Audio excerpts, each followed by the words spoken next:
You notice it before he did. You always do. The shift in the air between you. The change in his voice a full week before he said anything was wrong. The specific quality of distance that showed up in his texts before he ever admitted to feeling distant. You felt the separation coming before it had a name. You felt it in your chest, in your stomach, in the way sleep started sitting differently in your body. And now that it is actually here, now that the separation is real and not just a feeling you are carrying alone, there is a particular kind of loneliness settling into you that nobody prepared you for. It is not the loneliness of missing him. That part makes sense. That part, painful as it is, at least follows a logic you can understand. This is a different loneliness. This is the loneliness of being the one who feels everything first, of sensing every shift before it becomes visible, of carrying the emotional weather of the connection like your own private forecast, days and sometimes weeks before he even notices the sky has changed. You have been the early warning system in this connection since the beginning, and right now, in this early stage of separation, that role has never felt heavier or more isolating. Think about the last few days honestly. The tightness in your chest that showed up before any actual bad news arrived. The way you found yourself bracing, quietly, for something you could not name yet. You mentioned it to no one because there was nothing concrete to point to. Just a feeling. Just a shift in frequency that your body registered like a change in air pressure before a storm most people cannot even see coming yet. And then, days later, the thing you sensed arrived exactly the way you felt it would. That is not a coincidence. That is a pattern. And right now, in early separation, that pattern is running on repeat, with nobody standing next to you while it happens. If you have spent the last few days sensing things shift in him before he said a single word about it, leave a like and subscribe so you stay connected to this channel. Drop "I feel it" before he does in the comments to mark exactly where you are right now. Stay with me because there is something happening in you. Something with real roots that explains why this particular kind of loneliness feels the way it does. Right now, before we go any further, I need to put something in front of you.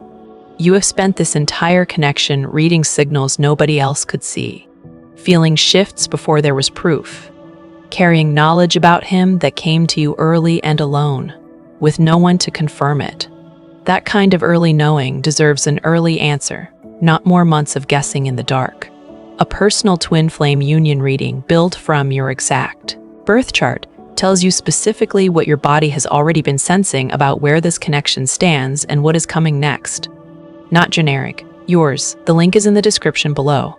And now you can also order a personal astrology reading as well. Okay, let us get back to what is actually happening in you. There is a reason you are the one who senses things first. It did not begin with him. Long before this connection, long before twin flames were even a concept, you had language for. You were a child who learned to read a room before anyone told you what was in it. Maybe it was a parent whose mood could shift without warning and your survival depended on catching the shift in the doorway before it reached the kitchen table. Maybe it was a household where feelings were not discussed directly, so you learned to read the temperature of a space through posture, through silence, through the specific way a door closed. Whatever the exact shape of it was, you developed something that developmental psychology calls hypervigilant attunement. A nervous system trained at a very young age to detect emotional shifts before they were named. Because naming them yourself, first, gave you a small margin of safety in an environment that did not always feel safe. This is not a flaw in you, it was intelligence. It was a child doing exactly what a child needs to do to stay oriented inside an unpredictable emotional world. But here's what nobody tells you about that particular kind of intelligence. It does not turn off just because you grow up. It does not recognize that the room you are standing in now is different from the room you learned it in. It just keeps running, quietly, in the background, scanning every connection you enter for the same shifts it was trained to catch early. And then you met him. And the connection was so intense, so mutually recognized, so clearly beyond ordinary relationship dynamics, that your nervous system did what it has always done. It went to work immediately. It started reading him the way it once read a parent, watching for the shift before the shift became obvious, sensing distance forming days before he said a single word that confirmed it. And because the connection is real, because twin flame bonds carry a genuine energetic and psychological attunement between two people, your early warning system was not imagining things. It was accurate. It is still accurate right now. That is exactly what makes this so lonely. You are not wrong about what you are sensing. You are just once again the only one in the room who caught it early, and once again, nobody is confirming it back to you in real time. This is the inner child pattern that developmental psychology identifies clearly. The parentified child, the emotionally precocious one, the one who became fluent in feelings before she had the words for her own. That child grew into a woman who reads energetic shifts before they are spoken, who senses the coming winter before the first leaf turns, and who has never had anyone consistently say to her in the moment, "You are right, something did just shift. Thank you for catching it." She has had to be, right? Alone over and over again, without the validation that would have made the rightness feel less like a burden. There is a particular detail about this pattern that rarely gets named, and it matters here. A child who develops this kind of early attunement usually also develops a companion belief alongside it, quietly, without ever choosing it consciously. The belief that her job is to feel things so other people do not have to. That if she senses the shift early enough, catches the mood before it spreads, manages the emotional temperature of the room before anyone else even notices it changed, she can somehow keep things stable. This was never actually true. A child cannot regulate an entire household through vigilance alone, but the belief persists anyway, because it gave a powerless child the feeling of some control inside a situation she could not actually control. And that belief followed her directly into this connection, where she has, once again, been doing the work of sensing for two people, managing an emotional forecast that was never fully hers to carry alone. Right now, in early separation, this pattern is at its most active and its most exhausting. You sense this coming. You felt the early tremors while everything on the surface still looked fine. And now that the separation has actually happened, now that what you sensed has been confirmed, there is a strange, hollow kind of vindication sitting next to the grief. You were right. You are always right. And being right, alone, for the 10th time in this connection, does not feel like triumph. It feels like proof of just how long you have been carrying this by yourself. There's a specific psychological mechanism at work here, and understanding it will not take the loneliness away, but it will take away the sense that something is wrong with you for feeling it this intensely. When a child develops early emotional attunement as a survival strategy, she also develops something alongside it that is rarely discussed, a kind of emotional solitude, because the very skill that kept her safe, catching shifts early, also meant she was almost always the first person in the room to know something. And being first means being alone with the knowledge until everyone else catches up. There was no one beside her in that early knowing. No one to turn to and say, "Do you feel that too?" She had to hold the sensing by herself, verify it by herself, and often act on it by herself, because the adults around her were not tracking the emotional shifts with the same precision she was. That specific experience, sensing alone, knowing alone, being right alone, is what developmental psychologists sometimes describe as premature ego differentiation, growing a strong, accurate sensing capacity far earlier than is developmentally typical, but growing it in isolation without a co-regulating adult to confirm what she was picking up. The result, carried into adulthood, is a woman who can read energetic and emotional shifts with remarkable accuracy, but who has almost no lived experience of being believed in real time. She has had to become her own witness, her own confirmation, her own source of validation for things that, by their nature, cannot be fully proven until much later. This is precisely what is happening in early separation right now. You sense the distance forming. You felt something change in him weeks before the actual separation arrived. And when you tried to name it, Gently, carefully, you likely got some version of everything is fine, or you are overthinking this, or I do not know what you are talking about. That response, however unintentional on his part, replicated the exact childhood pattern. Sensing something real and being told implicitly or directly that you are wrong or too much, or imagining things. Then, weeks later, the thing you sensed becomes undeniable. He pulls away. The separation happens, and you are left holding a very specific and very painful truth. You were right the entire time, and nobody confirmed it until it was too late to matter. This is why the loneliness right now does not feel like ordinary sadness. Ordinary sadness has company. This feels like something closer to isolation with evidence. You have the proof now, in the form of the separation itself, that your early sensing was accurate. But the proof arrived too late to give you the one thing you actually needed all along, which was someone beside you while you were still sensing it, saying, "I see it too. You are not carrying this alone." There is also a quieter grief tucked inside this that deserves to be named directly. It is not only that he did not confirm what you were sensing, it is that you have started to wonder, somewhere underneath the surface, whether being right this often is actually a gift or a curse. Whether the very thing that makes this connection feel so undeniable to you, the depth of perception, the early sensing, the refusal to be fooled by surfaces, is also the thing that guarantees you will always be the one absorbing the impact first, alone, before anyone else even registers that something happened.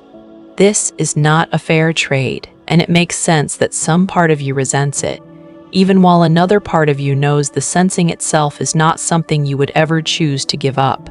Understanding this does something important. It reframes the loneliness. It is not a sign that you are too sensitive or too intuitive or too much for this connection. It is the direct, traceable result of a nervous system that learned, correctly, a long time ago, that catching things early kept you safe. That system is not broken. It is simply operating without the one ingredient it never had, which is a witness in real time. And that absence, more than the separation itself, is what is producing this specific flavor of alone. Before we go further, there is something practical I want to put in front of you. Because early separation is exactly the stage where women in this journey start asking themselves a question they cannot quite answer on their own. Am I actually moving through this correctly, or am I just spinning in the same feelings on repeat? The Twin Flame Journey Tracker and Progress Workbook exists for precisely this moment. This is not another article to read and forget. It is a structured place to put the sensing you have been carrying alone, so it finally has somewhere to land besides your own mind at 2 in the morning. An 8-stage journey tracker shows you in concrete terms exactly where you are right now, not where you hope you are, not where you fear you are. A synchronicity log gives the small moments, the 11s, the songs, the dreams, a permanent place to exist instead of dissolving by the next afternoon. A daily self-love checklist keeps the focus returning to you. Specifically, since so much of your attention has spent years pointed outward at him. Weekly reflections and monthly reviews let you look back and see, in your own handwriting, that what felt like standing still was actually movement the whole time. If the exhausting part of this stage has been sensing everything and confirming nothing, this workbook becomes the confirmation you have been missing. Not from him, from the evidence of your own becoming. Here is what actually needs to happen in you during this stage, and it is different from what most spiritual content tells you to do. You do not need to stop sensing things early. That capacity is not the problem, and trying to shut it down would be trying to override a part of you that has kept you safe your entire life. What needs to happen instead is something gentler and, honestly, more radical. You need to become the witness you never had, not to replace the desire for him to see you clearly. That desire is valid and it will still matter when reunion comes. But right now, in this early and disorienting stage, your healing does not depend on him catching up to what you already know. It depends on you learning to say it to yourself, out loud if you need to, the moment you sense it. Something shifted. I felt it. I am not imagining this. I do not need him to confirm it for it to be true.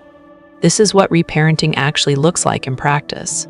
Not some abstract inner child exercise disconnected from your real life, but this exact moment, right now, where you sense something true and instead of waiting for outside confirmation the way you always have, you give it to yourself first. That is the specific skill this stage of separation is asking you to build. Not less sensitivity, not more distance from your own perception. Just an internal witness, finally, standing beside the part of you that has always known things early, so she is no longer standing there completely by herself. And there is something else worth naming here, because it matters for what happens later in this journey. The same early attunement that has made you feel so alone is also, without question, part of what makes this connection real. Ordinary relationships do not require this kind of sensing because ordinary relationships do not carry this kind of depth. The exhausting gift you developed as a child, reading shifts before they are spoken, is not incidental to this bond. It is part of the architecture of it. Twin flame connections ask two nervous systems to track each other with unusual precision, and yours has been doing that tracking since before you had the language for it.